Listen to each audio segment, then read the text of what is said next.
Anderson Cooper 360, weeknights at 8 and 10 on CNN.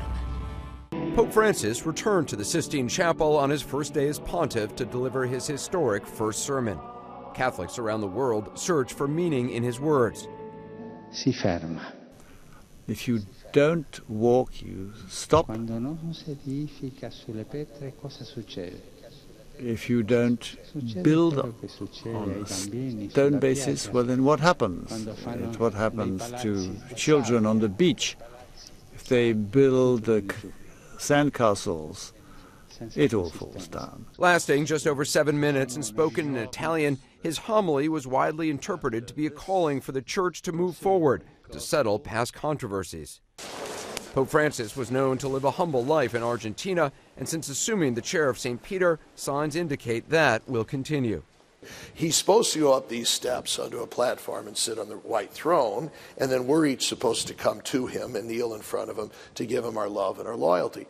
He just said, no, I'm going to stay down here and greet each of my brothers. Now that's a powerful sign. After addressing his flock for the first time, he refused to ride in the car prepared for him, instead riding the bus with other cardinals.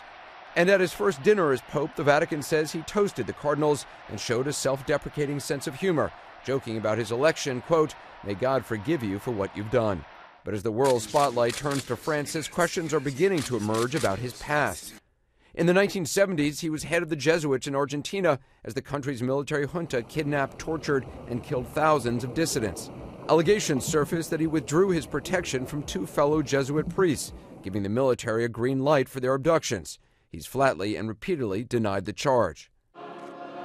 And for those faithful who hope for a pope more liberal on social issues than his predecessor, Francis's record is staunchly conservative. He's against abortion, of course, and clash with his own country's endorsement of same-sex marriage and free contraception. But defenders say Pope Francis has long been a champion of the poor, and his record backs that. We live in a situation of poverty, scandalous poverty, from the lack of jobs or the diseases that massively affect us and that hit the hardest because of the lack of justice. The world's 1.2 billion Catholics will now look for their new pope to champion the Church and to lead it out of turmoil and into the future.